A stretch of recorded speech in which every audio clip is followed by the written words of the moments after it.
All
right, hello everyone, and welcome to a Tuesday evening lesson again here on the Bnei Baruch YouTube webpage.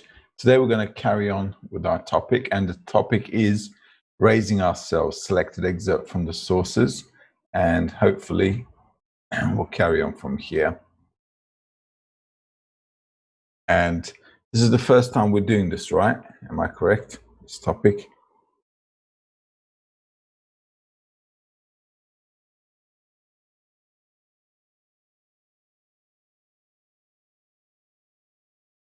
Okay, just bear with me.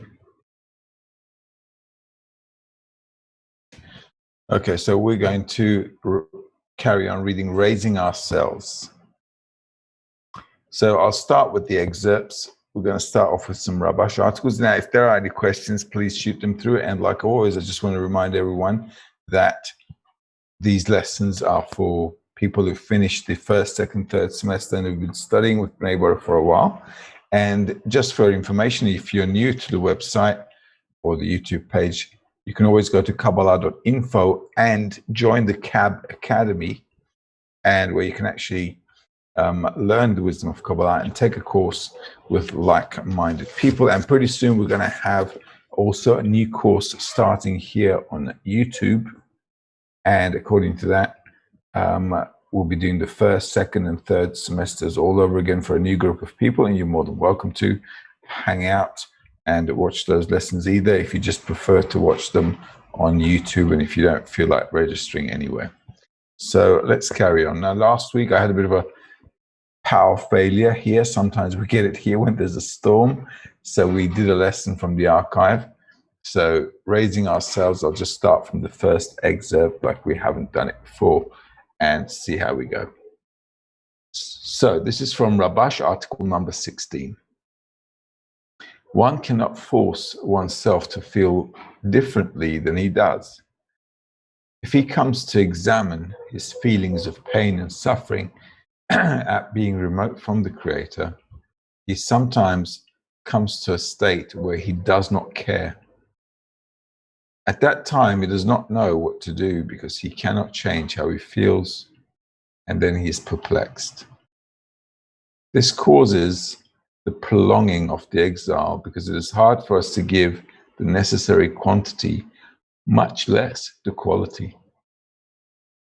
And when he begins to scrutinize the quality of the deficiency, he sees that he feels no pain, that he's seemingly unconscious, unfeeling.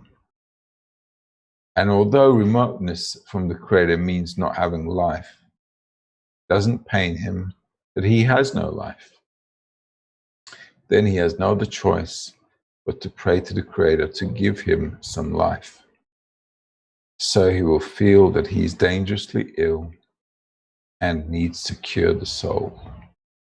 This is a really nice excerpt, actually. And anyone who's been studying the wisdom of Kabbalah for a while really does go through this state.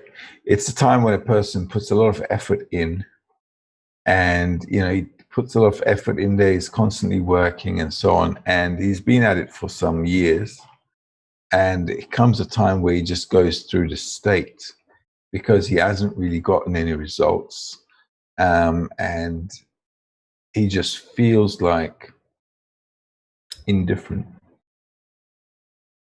just doesn't care. And it really is pretty much like as he describes here. You feel like you're really unconscious, like in a coma. You don't care. You're living like a ghost on the planet. It's like this senseless situation. And a person can dangerously hang out in this situation for quite a while if he or she doesn't realize what they're in. And the moment you realize it, you need to get out of it, or at least try to get out of it. And the only way you'll realize it is if you're sticking it out in the lessons. Because this is what happens.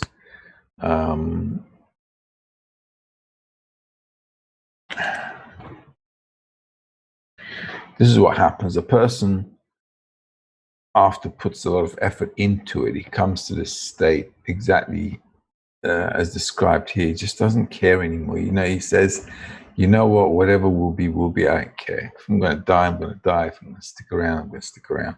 And this becomes a dangerous situation because you can stick in that, you can stick around in that situation for quite a bit of time. And like I said, the only way to get out of it is if your framework holds you on the path, and not just your framework, but also some kind of responsibility in the group. So for example, if you have a dissemination role,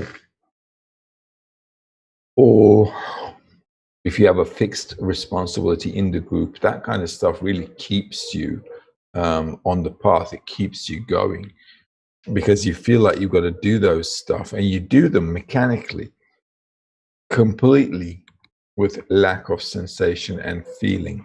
And this kind of accumulates over time until at one point it's like, you just wake up. But what really does the trick is if you keep going through the lessons. So for example, if you got a 10 and if you're working with your 10, it's really important to constantly go through the lessons. Like every morning you're like in the lesson, and this really helps. And I can tell from experience as well. There are a few times I've been in this situation myself, and the only thing that will really keep you on track is one, like I said, responsibility. And the way you realize you're stuck in this situation is when you hear it in an article, because all of a sudden it occurs to you that this is your situation. And then immediately you kind of wake up and you want to get out of the situation because you feel like you're stuck in a swamp.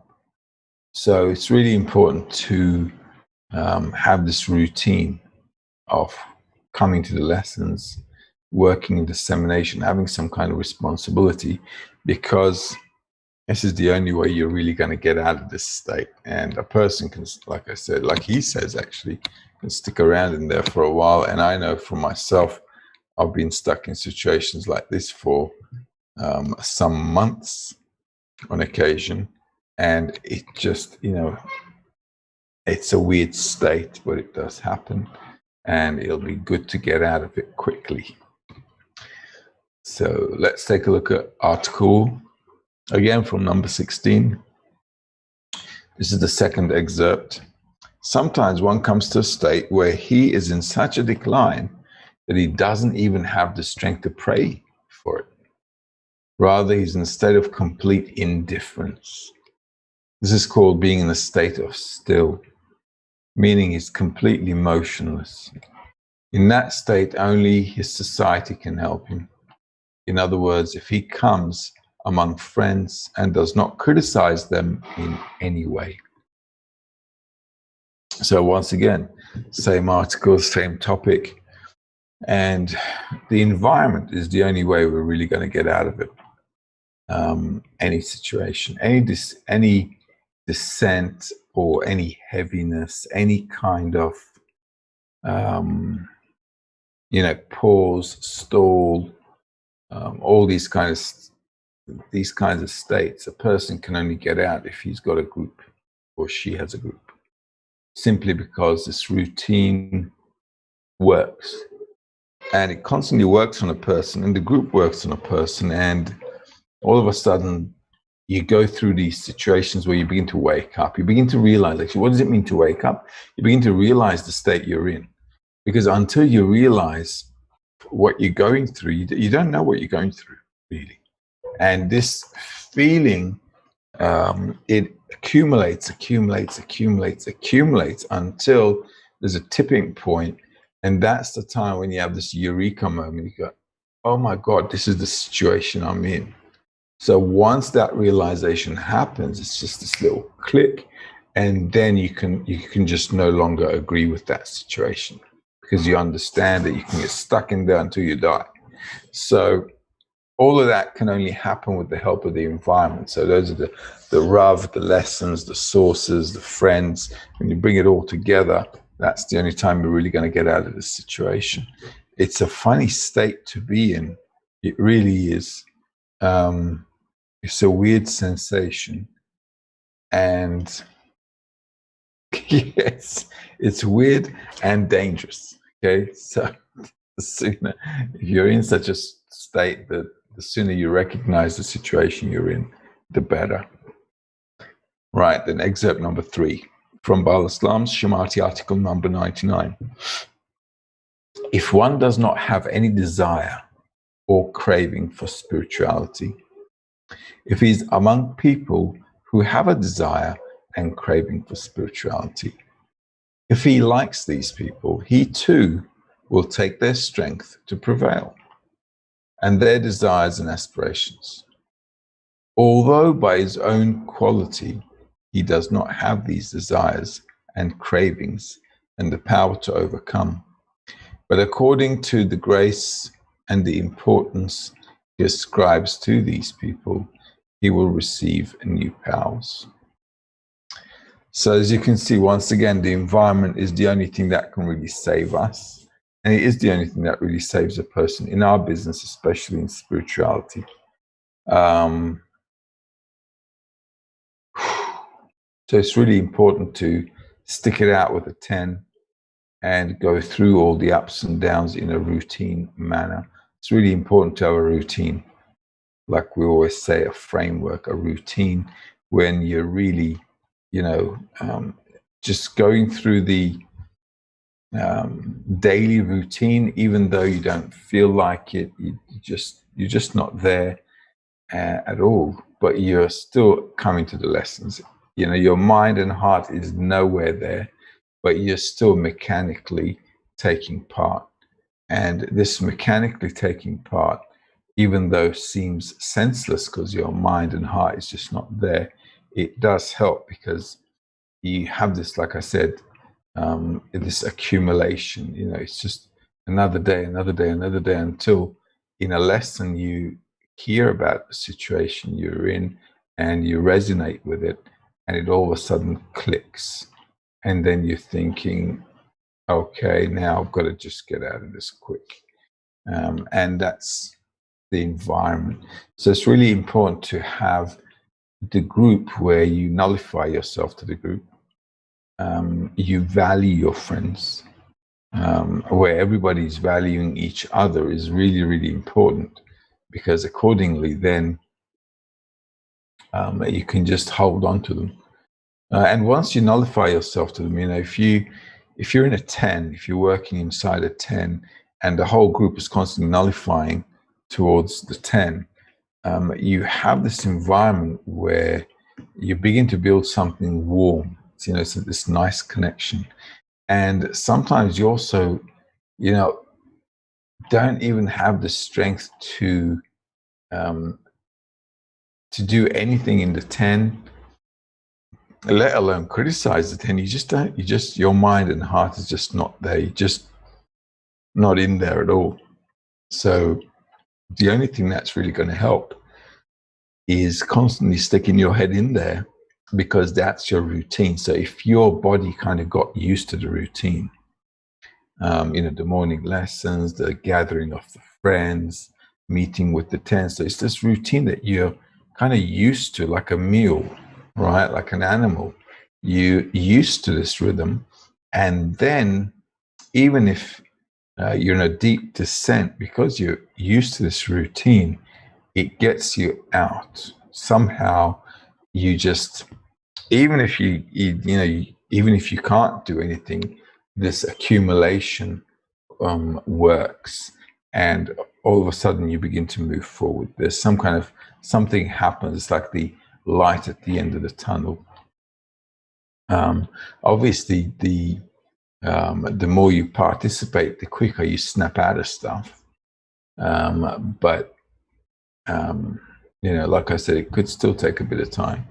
And like I said, from my experience as well, sometimes I'm stuck in some situation for months, and you just don't know why, what's going on. It's just really blurry. But the only thing that really helps you is this routine, because you're sticking it out with your framework day in and day out. And that really keeps you on the path. Number 4 from Rabash. This is why daily lessons for us is really important, because every time we're going through a lot of stuff, in fact, the student of Kabbalah goes through ins and outs, ups and downs, all kinds of discernments. Throughout the day, there's actually quite a few of them.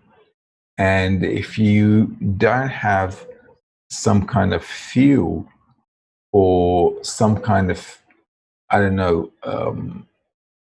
knowledge base or some kind of mechanism where you find answers to the states you're going through, like in the morning lesson, you won't get out of it. So all the things that we go through during the day, you can kind of chew them because you went through the morning lesson. And that is really what's getting you through the day, really. So the morning lesson, you go through it, plus if you listen to it also during the day here and there, it really helps you to digest the stuff, the emotions, the thoughts that you go through. So that routine, once again, it's just, that's the thing that's going to keep you on track. So Kevin's asking, can you ask the friends to pray for you as you can't pray for yourself? Sure. If somebody's going through such difficulties, one should surely tell the friends about it, that, one needs the thought of the friends because I'm going through a certain situation. You don't have to go into the details of what you're going through, but just asking for the thought of the friends is possible. And the friends can surely think about you. We also do that sometimes as well. When, one of us needs the thought of the friends, the thought of the group, we definitely ask for the thought of the friends, and the friends will think of you, and it will work. It works. And I don't know how it works, but miraculously it works. So you can. Right then, from Rabash, I'm reading excerpt number 4, article number 17. Sometimes a person comes to a state where he can see his lowliness and not care that he's immersed in self-love, and he does not really feel that he is in such lowliness, to the point of needing the Creator to deliver him from it. In that state, a person should tell himself, I'm not inspired that I'm like a beast, doing only beastly things. And my only concern in that state is that I ask of the Creator to let me feel more delight in corporeal pleasures, and I feel no desires otherwise. In that state, a person should tell himself that now he's in a state of unconsciousness. And if he cannot pray for the Creator to help him, there's only one solution: to bond with people whom he believes do feel the flaw, that they are in lowliness, and who ask the Creator to deliver them from trouble, to relief, and from darkness to light. Although they have not been delivered yet by the Creator, bring them closer. Afterwards, he should say, of course, they still have not completed the kli of deficiency, called the need to be delivered from this exile. However, they have probably traversed the majority of the way to feeling the real need. Thus, through them, he can receive the sensation too, meaning that he will feel pain at being in lowliness too. So once again, this is actually a state one needs to put a lot of effort in before he actually can feel such a state. Seriously. It takes a lot of effort and a lot of pushing on the path. It takes a lot of nullification. It takes a lot of patience. But one does come to this situation. Surely he does. And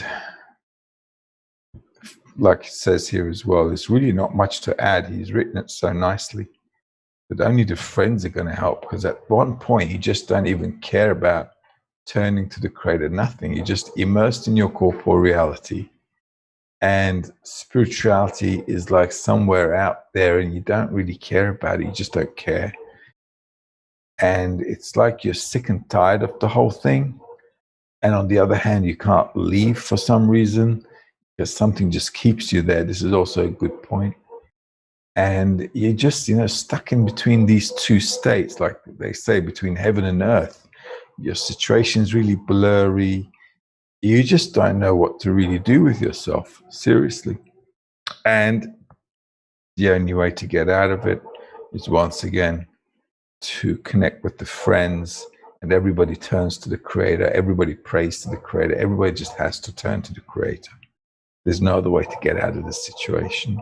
And then you'll get some help. But once again, it's talking about a person who's done a lot of work, quite a bit of work. And this is actually a really good state, because like he says in the previous excerpt, he says this is a point of being still. And this is really quite close to being in spirituality. He's like really close to attaining spirituality. So it's a good state to be in. And on the other hand, you really got to be careful that you don't get stuck in there, because it can really extend the path. It's really written it really nicely as well. The more you read it, the more you begin to resonate with the situation. So it's like very sharp discernments. Rightio. Mary's asking, so we can never pray for ourselves. Can we pray for guidance? Well, look, let's clarify the situation. Praying for myself means praying for my self-benefit, right? So if I ask the Creator to get me out of this situation, I don't know, to raise me, to the next situation, that kind of stuff is a bit cheesy, all right, in the eyes of the Creator, because it's not really, it's because it's self-concern, right? And until we enter spirituality, we are in self-concern, that's true. However, though, our efforts should always be towards praying for the friends. Why? Because that's the right direction when I'm beginning not to think about myself. If you pray for the friends, you're actually included in the tent. So it doesn't mean you're not in there. You are included in them because you're one bundle. And because of that fact, whenever you pray for the friends, you're like included in them. Also, you can always ask for the power of bestowal. So you can always turn to the Creator and ask for the power of bestowal, the ability to bestow, because the ability to bestow actually means when you ask for the power to bestow, you're actually asking to be able to be a giver. So you're asking for your nature to change. So that's also, feasible. That's also doable. But generally, a point, you won't make a mistake if you pray for the friends. Let me put it that way. Right? If you always pray for the friends, you won't make a mistake in your prayer. That's for sure. Okay. Because when you refer to yourself, there's always a danger of you being it for yourself, doing it for yourself, asking it for yourself. So the cleanest way to do it is to pray for the friends. Then you know it's clean, at least, because you're not in there. But because you're included in the friends, you are in there. You know what I mean? Okay. So your demand is directed towards the benefit of the friends. And when everybody's praying for the benefit of each other, then you're all included in each other. So everybody's prayer becomes including, it becomes inclusive of everyone. Then you're all progressing. So that's the cleanest way to pray. Okay. But like I said, you can always ask for the power of bestowal.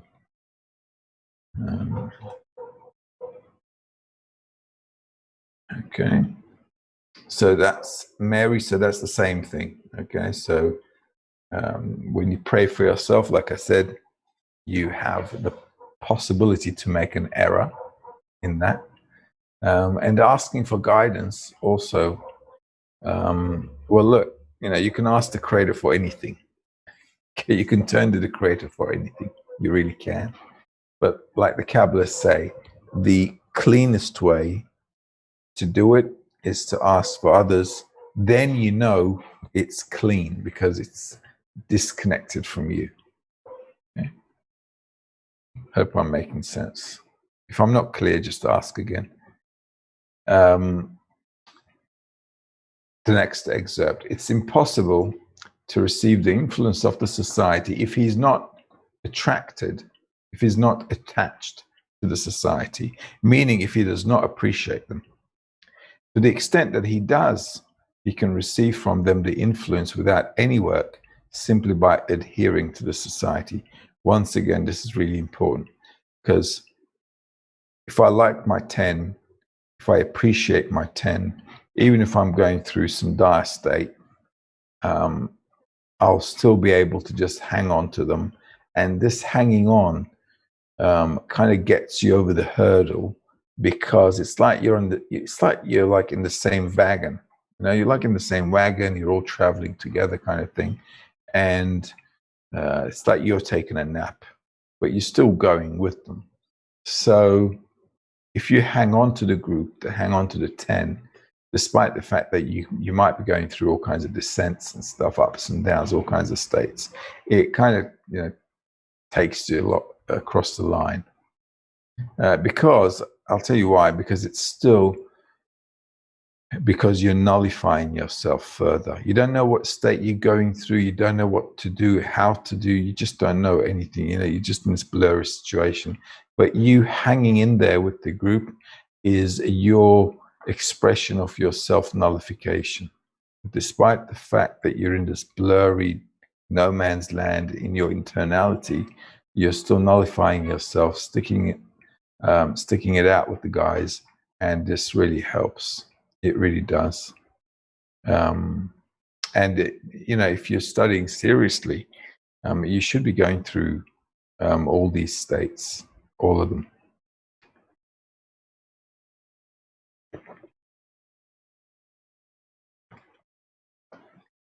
Okay, excerpt number 6 from Rabash. There's one thing that is common to all: the mood. It is said, a concern in one's heart, let him speak of it with others. This is because, with regard to feeling high-spirited, neither wealth nor erudition can be of assistance. Rather, it is one person who can help another by seeing that one's friend is low. It's written, one does not deliver oneself from imprisonment. Rather, it is one's friend who can lift his spirit. This means that one's friend raises him from his state into a state of liveliness. Then one begins to reacquire strength and confidence of life and wealth, and he begins as though his goal is now near him. It turns out that each and every one must be attentive and think how he can help his friend raise his spirit. Because in the matter of spirits, anyone can find a needy place in one's friend that he can fill. This principle is also really important. Sometimes we overlook it, but we shouldn't. It's really important for everyone in the 10 to give a good mood to the friends, really. And you just have to do this by going an extra mile, despite the fact that you might not feel in the mood for anything. It's really important just to, just push yourself a little bit to give the guys that good atmosphere, that good mood, anything you can to raise the spirit of the friends. If everybody does that, then the group is going to be pretty vibrant, and also you'll be able to get out of anything pretty quickly, because as long as you're with people who give you a good mood, you won't want to leave them, because the world is pretty stressing out and straining as it is, with everything that we're going through on the planet. So anything that really makes you feel good on your spiritual path is really valuable. So this also makes the 10 really strong. It also connects everybody to each other really strongly as well.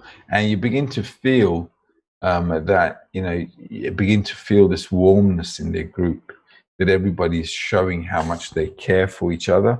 And this brings about a feeling of trust, friendship, companionship, all kinds of, like this brotherhood in the atmosphere.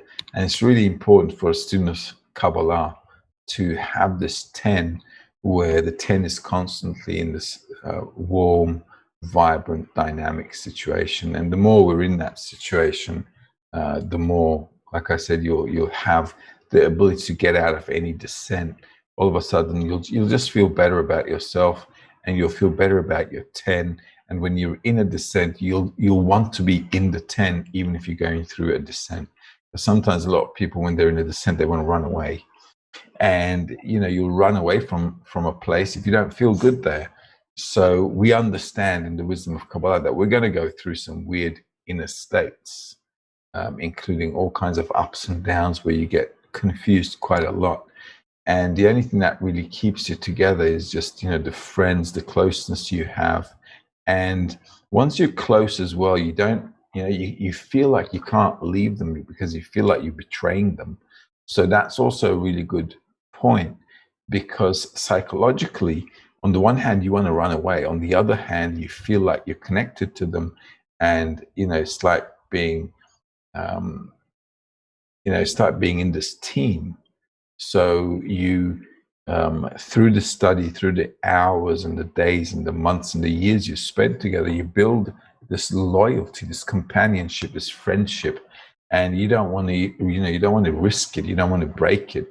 It becomes valuable to you. So this feeling of being connected and being, really close friends on the path is very important. And the only way you can really do that is when everybody is really attentive and everybody is really doing their best to help each other out and giving each other a good mood. If everybody does a little bit on that, it really works a lot. And I can testify for it as well. In our 10, we're always also trying to do that all the time, because the more you advance on the path, you go through heavier situations. So it becomes, the more you grow, the heavier it gets. So it becomes this, on the one hand, you begin to understand the path, right? So you understand you're going through ups and downs. You understand it's necessary, and all that also wants to, all these things you're going through also like want to drag you out of the group and, say enough is enough. And on the other hand, you feel so close to them, you can't do it. So you're really in this dilemma, right? And it's a really good state, because then you begin to discern your free choice. And that, so all of these states, all of these things that Rabash is writing about is really, really important, because it's how you build your connection with the 10. And then, staying on the path and running away from it then becomes a point of free choice for you. And that's where you clarify your freedom of will. That's where you clarify what's more important for you. And in spirituality, the more important spirituality is for you, on top of corporeal reality, then that's how you're going to stay on the path. So all of these things that you go through in group dynamics, through the work and the study and all these things we're doing at Bnei Baruch, is really giving you the ability to discern your inner situation, discern your current situation, what you want to attain. So you can actually start measuring yourself, where I'm at and where I'd like to be at. So all of the states that you go through is really valuable, and you can only go through them in the group. So, free will, freedom of choice, all that becomes clearer, clarified as you build this connection with the friends. Okay.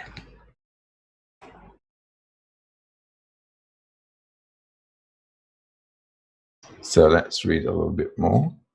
This is also from Rabash. I'm reading excerpt number 8. People who want to exit self-love, sometimes they receive nourishments, meaning vitality, from wanting to work in order to bestow. But when they do not appreciate the nourishments they received with the vessels of bestowal, they're given some lust that they crave, and they begin to think about the pleasure of the lust. At that time, they completely forget about the spiritual work and suffer an immediate descent until they no longer feel the situation they're in. In truth, they're in a state of unconsciousness, meaning that they do not recognize that there is the matter of spirituality in which they previously engaged with all their hearts, but suddenly they've completely forgotten about it. Finally, they recover and begin to feel that they are in a descent. However, it is as though they were in a car accident and were left unconscious. When they recover, they see that they're in a hospital.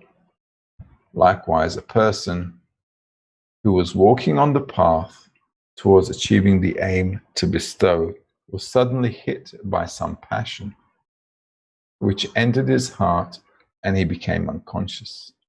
That is, he fell into the corporeal world. After some time, he recovers, meaning that he heard a clarion from above that he is not all right.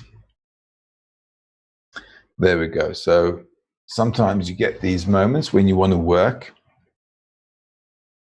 do your spiritual work, you get all excited and you dive in, and then for some bizarre reason, all of a sudden you forget about it and start chasing all kinds of corporeal pleasures again. So most of the time when you're with the group doing something, or when you're in a lesson, when you're inspired by the environment, then you have this urge to do something, right? And the minute you kind of distance yourself away from the environment and go through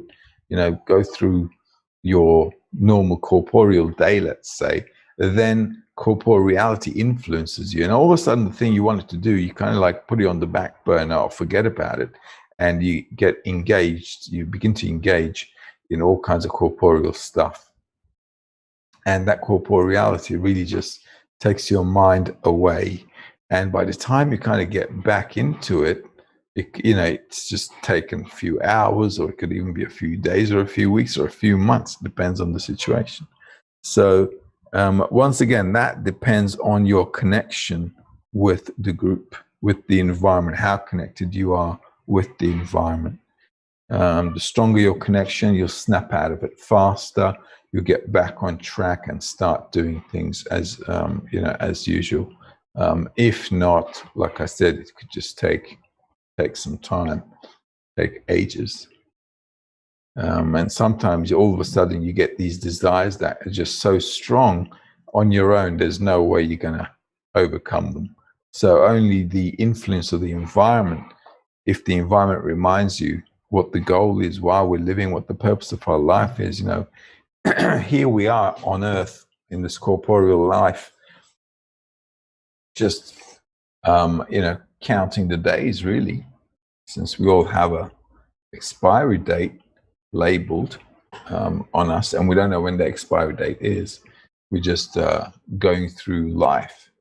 And if we're not putting some effort into developing ourselves spiritually, then really we're just wasting time. So the sooner a person, the sooner you get out of it, the sooner the person kind of wakes up and says, oh my God, I've gone off track. Let me just get back on track with the help of the group. That's the most helpful. That's the most helpful way.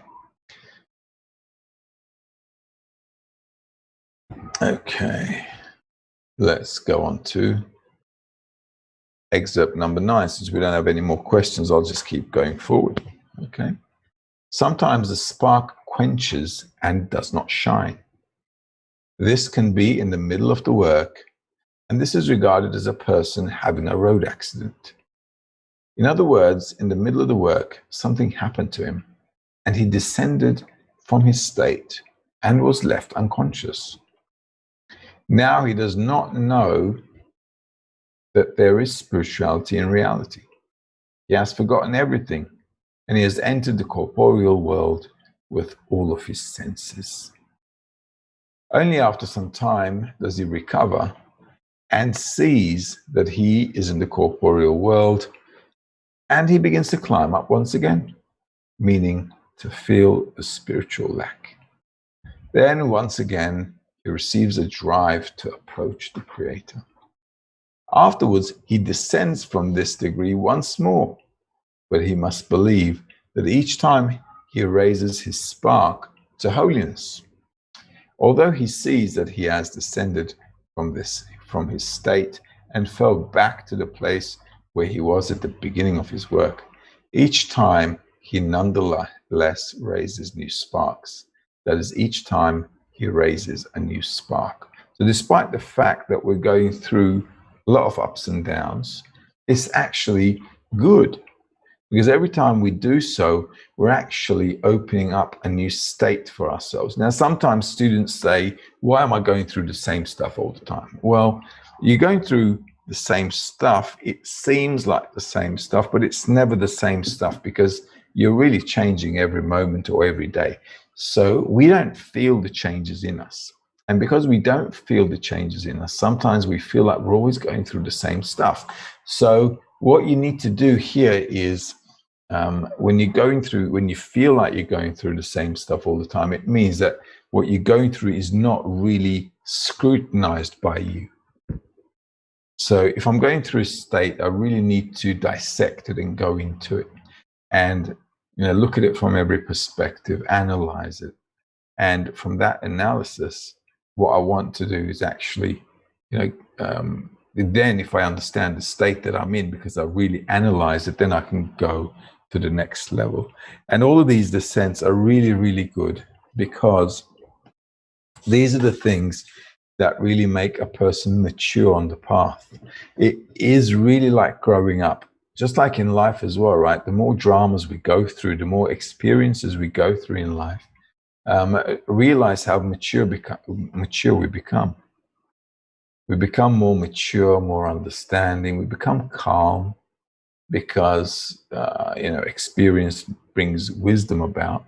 So as you get older, you kind of lose the panic states that you used to go through when you were younger, simply because you've grown up. And same here as well in spirituality. The more of these states you're going through, the descents and the ups and downs and all kinds of dramas, it kind of makes you mature.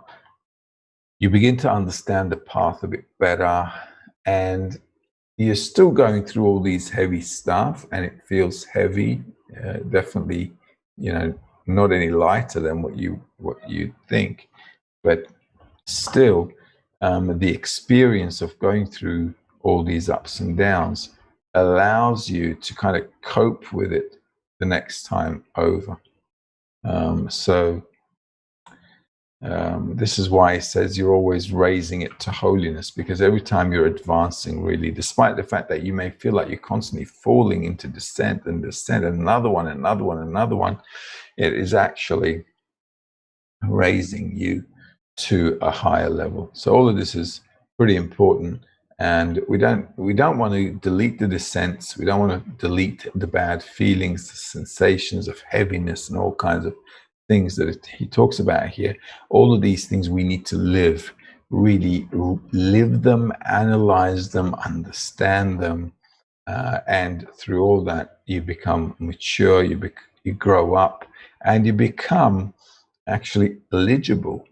You become worthy to elevate yourself to the next level. Okie dokie. So got a question from Patricia. How do you cope when it feels like pain, when it feels like pain to be with the friends?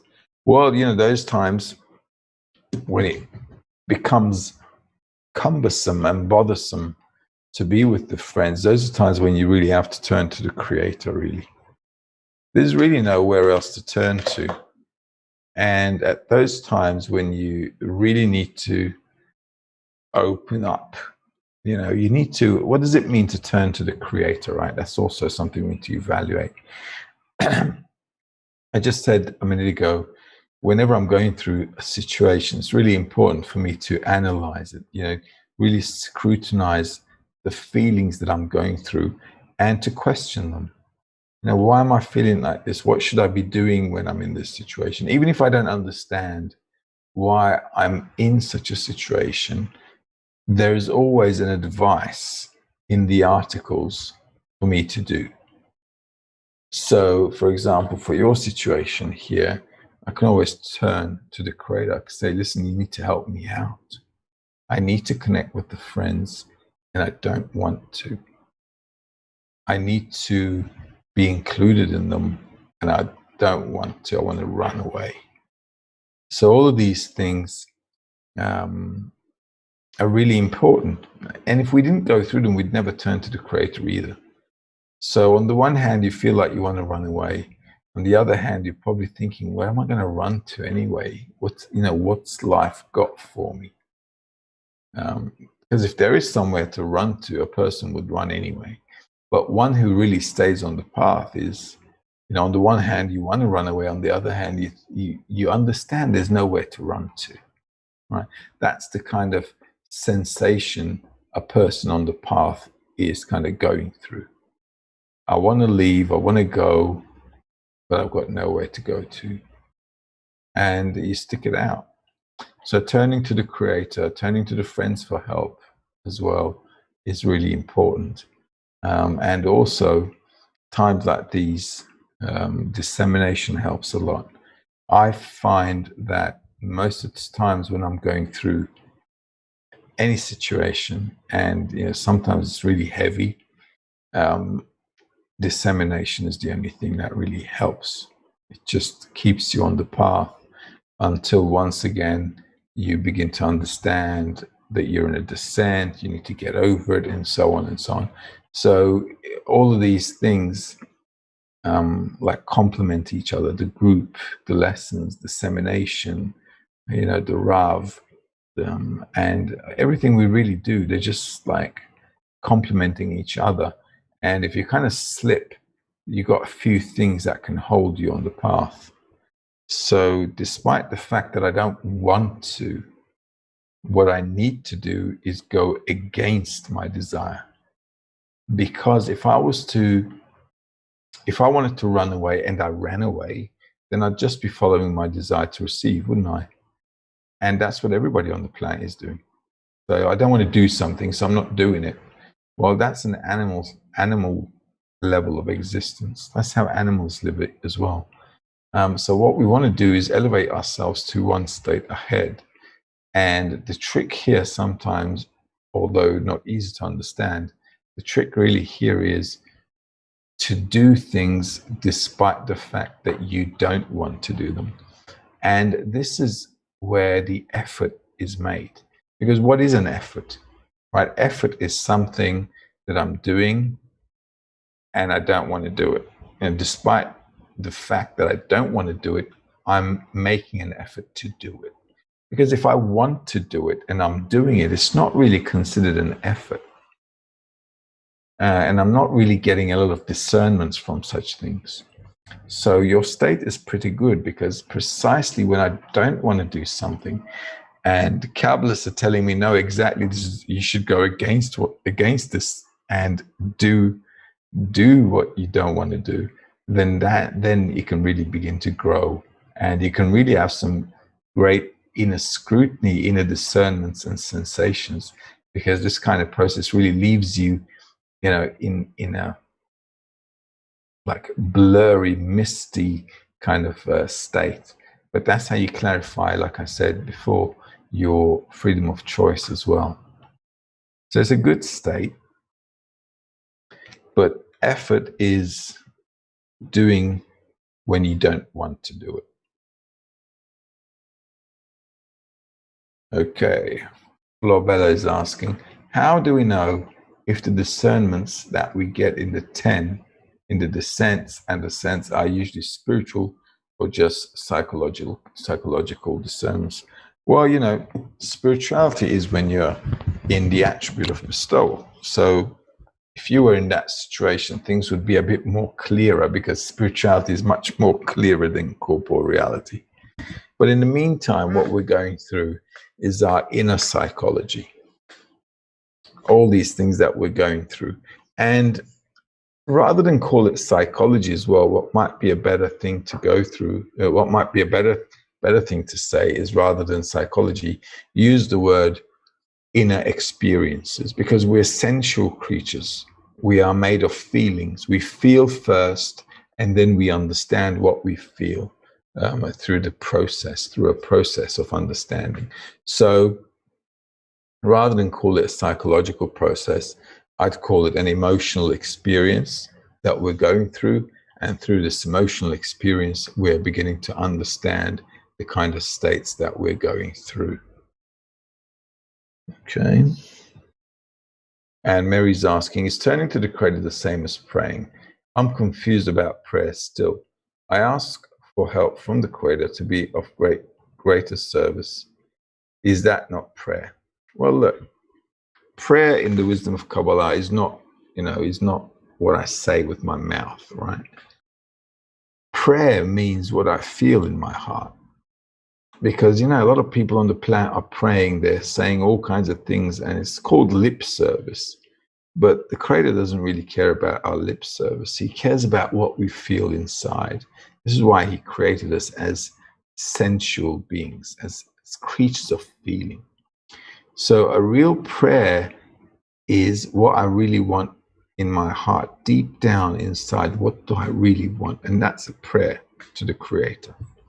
So it turns out that our spiritual work should build a prayer in our heart.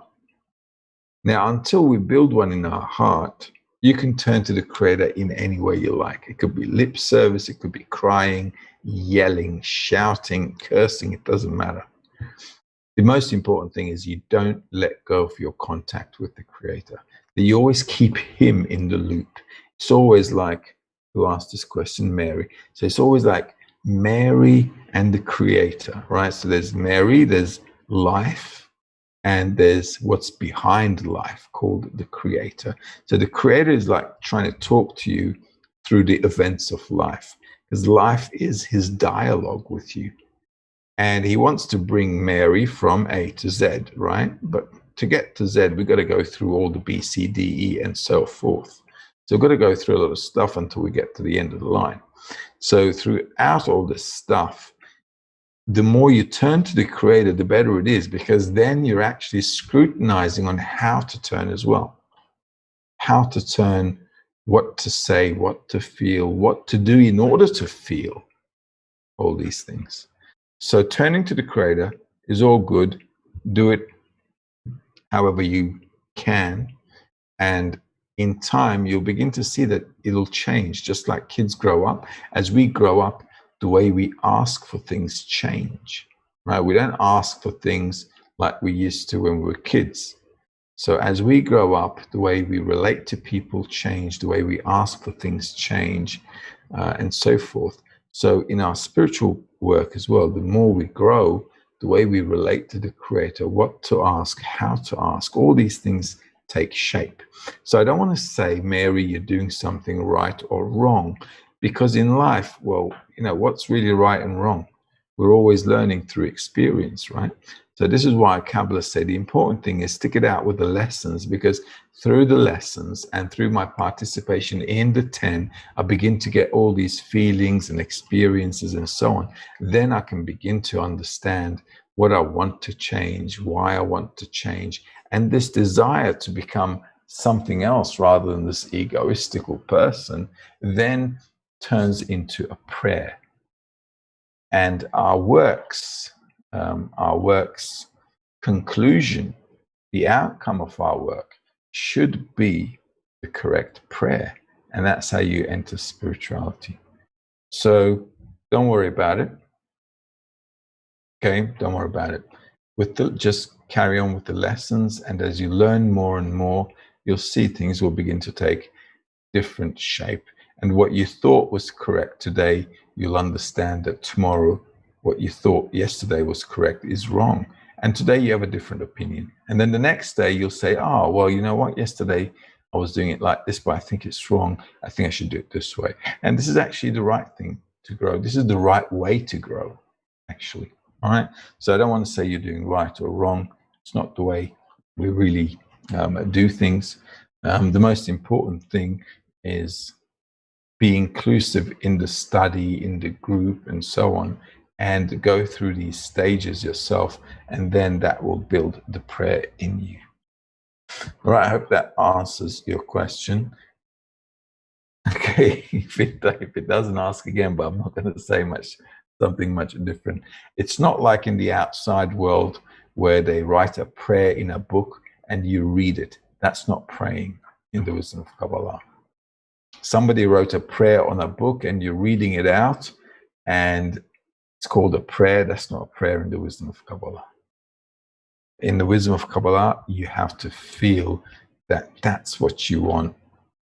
So your heart and your lip is saying the same thing.